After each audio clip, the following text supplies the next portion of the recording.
lasagna with some nice little fried potatoes as a side. And of course, milk, because why not? Alright, let me show you around first. This guy right here, you may know as Snoopy in his chef form, as you can so clearly see. I like him to be on my counter here because from this position he has a very good vantage point of judgment. So he can judge me and tell me what a lousy chef I am. Alright, so we're going to start just chopping up some of these ingredients, chipping them, chopping them, shooting the breeze with them. We'll get the garlic out here and the onions. The onions you can just leave in big old chunks. And the garlic we're just going to get into cloves and we're going to crush them. I'm not going to record me struggling to rip the paper off the garlic because that would just be lame. If you do happen to have like some steel bowls, you can just put the garlic inside of a bowl, cover it with another bowl, and apparently if you just shake it around, the paper will come off naturally. But I'm not very, well, as you can see I have like -3 subscribers here, so I don't have any money to buy metal bowls. So if you'd like to donate some metal bowls so that I can indeed film me taking the paper off the garlic, that would be much appreciated.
But anyway, for the sauce, you just need to have your 2 cans of tomatoes, whole tomatoes. Just put them right in. Put the garlic cloves in. Just some olive oil. Really, you can put however much olive oil you want in there. Kind of just a taste. Or as Marco Pierre White would say, olive oil. But hey, that's just him, not me. You can add some oregano and basil. Whether you have dried or fresh, it's fine. I mean, once again, there's no real recipe. Then you just have these onion guys on top, and they'll just gradually have their flavor soak into the sauce, and they'll kind of get pretty soft, and they'll gradually sink in themselves, but we just take them out towards the end anyway. And we'll just let this guy simmer for like 45 minutes. You can add salt to season, of course, like anything else, or really just add whatever else you want, as long as it simmers for quite a long period of time, that is. And we just let it thicken up. If you wanted it to thicken up quicker, you could just drain some of the juice from the cans, or even add some tomato paste. It's up to you. Just don't add starch. Where I work, we have to add starch to everything. Little cornstarch slurry, and it is so obnoxious and disgusting and just bad. There's so many better ways to just thicken up a sauce and add starch to it. My God.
For the mushrooms, you can just use the whole mushrooms and cut them up. Use the pre-sliced ones that we're using here.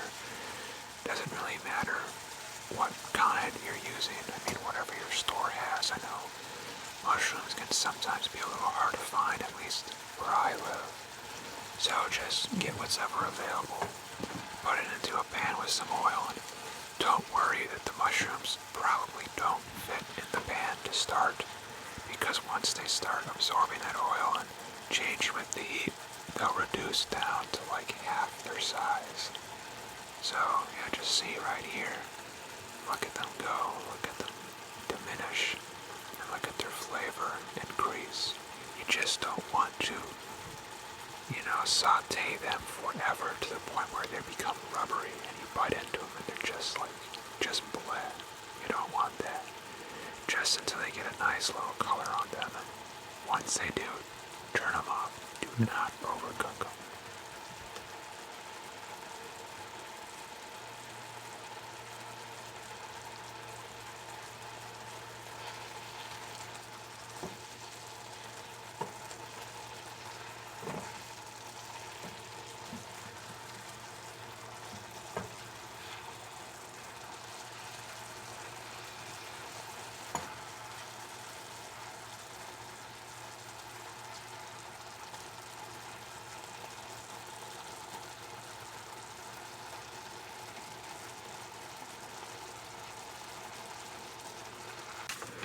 Alright, here's the chorizo and a little dirty Price secret.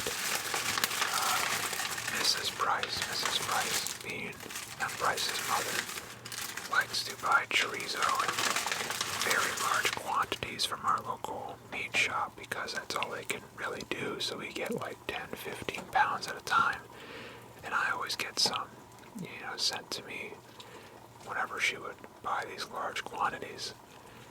And to be honest, chorizo makes me feel really sick because my little body just can't handle like really any pork product. But it's just, I don't know, it's just so good and I can't throw it away, obviously. I have to use it. But for those of you who don't know, chorizo is, think of it kind of like how you have Italian sausage. It's just sausage with some Italian seasonings. This is kind of like sausage with Hispanic or any kind of, Latin, South American seasonings. anything like that. You know, I've seen a lot of different homemade chorizo recipes, and they all vary depending on, yeah, you know, family traditions or local traditions, anything like that. Mainly just think of chorizo as being, instead of Italian sausage, it's like Mexican sausage. Or really, I think it's supposed to be Spanish sausage, inherently. But we'll just let that brown up here. Want to make sure it's cooked all the way. Don't want to get, I mean, I'm going to get sick anyway, but you don't want to get even sicker, because that would not be good. I mean, my morning after's rough enough after I eat chorizo. I mean, chorizo lasagna is kind of okay because at least the lasagna part mitigates my pain when I make chorizo chili. Oh Lord. Dogs and things, look at that.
These are, if you'll remember, if you're a keen-eyed and keen-minded viewer, you'll realize that these were my fancy Italian cereal noodles from our cereal exploration video. Your usual lasagna noodles will probably be the weird, kind of curvy, corrugated lasagna noodles. These are the more traditional, you can say. They're just a sort of straight cut. They only take a few minutes to kind of get halfway par cooked, I suppose you could say. All you chefs and cooks out there. Actually, you know, you're all chefs to me. To be honest, cook and chef is just interchangeable. But use these nice noodles. They're not necessarily, you know, better or worse because it's just food. I mean, honestly, whatever you can afford is ideal. These are on sale, so I got them, and they are higher quality, but if you're like me and you live kind of in the middle of nowhere, you'll just take whatever you can get. So, boil these for a few minutes and drain them, then we'll be okay to put them in our pan.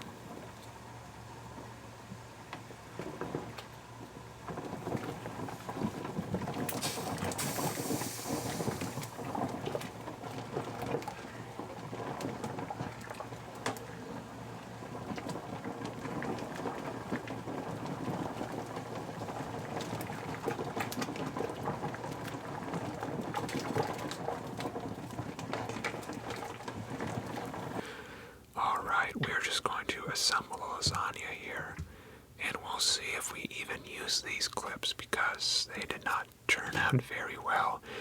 Quite problematic, and they also expose me on stream as not using enough ricotta cheese.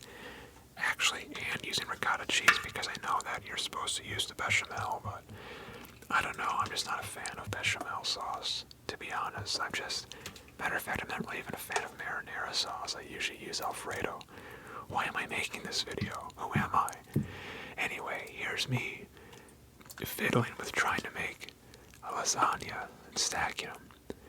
It's really awkward trying to gauge what ingredients I need because I either have too much to make one pan or I have too little to make two pans. I have my Alfredo lasagna pretty down pat because I do know I get extra vegetables and Alfredo, but I just use that for other recipes. Frankly, I should be making an Alfredo lasagna, but that's my secret recipe. I wouldn't want to share that with the world, at least not yet.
Just slide these puppies into the oven. We'll cook them at 350 Fahrenheit to be exact for all you Celsius users out there. I don't know whatever that would equate to, but put them in there for 30 minutes. Middle rack. If you had the thicker, curvier, corrugated, whatever lasagna noodles, they might take longer, especially if you don't par cook them beforehand. But because these ones are so thin, and because they are par cooked, it does not really take that long. Realistically, you're just looking for our cheese to get a nice melt, a nice crust, but not like burnt to all hell. So we'll just put these guys in. We'll let them wait here, and in the meantime, we can make potatoes. Woo!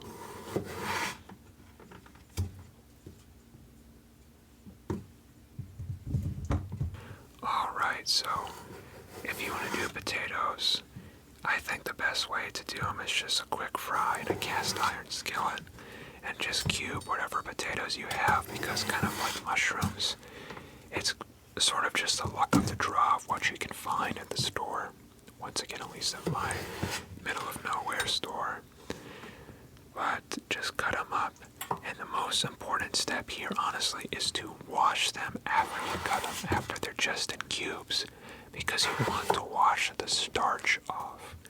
If you don't wash like the inherent potato starch, basically kind of that stickiness that you feel when you cut them up, the reason why it always sticks to your knife or leaves this residue on your cutting board, you want to wash that off with some quick running water.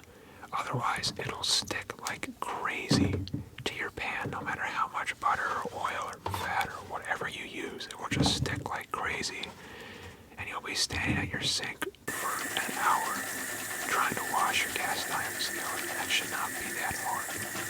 So, just give them a nice wash right here, right now.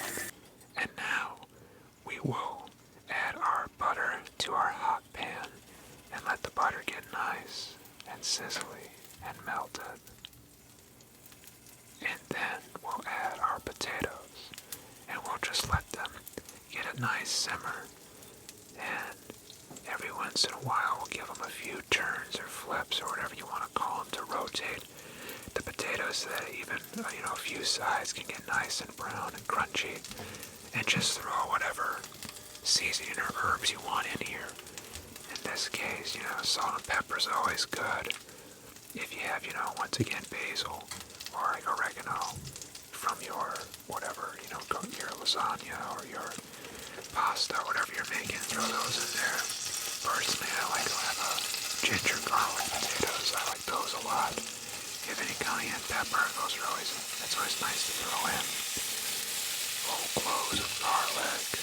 Cumin's nice. I usually use the whole cumin seeds because they make a nice little roasted flavor. You just want to add those later on. I mean, the whole world is your oyster. The potato is your oyster, you could say, when it comes to seasoning potatoes. And I don't know if that expression works, but we're going to make it work.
is done, so let's just take it out of the oven.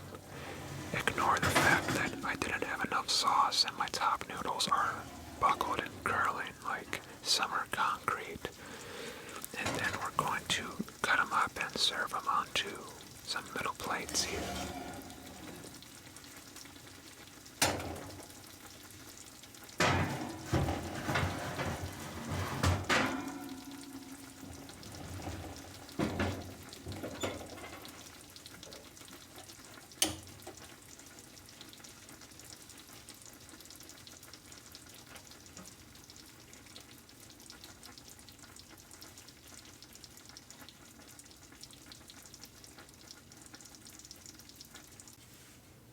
We'll add some potatoes as well. And boy, doesn't that plate look mediocre? I mean, nice. Very nice. Yes. Yes, we did a good job, didn't we? Alright, let's eat. Let's eat. Of course, though, before we eat, we have to say our prayer. Our official Dog City prayer. Ashes to ashes, dust to dust, Dog City damsels, forever we bust. Alright, well, thank you for joining me on my first ASMR cooking adventure. Maybe next time we'll make a recipe I actually use, in my daily life and not just one I conjured up because I thought it would sound nice. I'm gonna be honest with you, mostly I just wanted to record potatoes sizzling in butter. That was the main deal, and I think I'll put out a separate video of just that looped because honestly that's like one of my favorite sounds on earth. Anyway, this has been M. Bryce. You are watching M. Bryce Can Cook, a subsidiary company of M. Bryce Can Read. And as you know, Dog City never sleeps. I hope you may sleep. Now.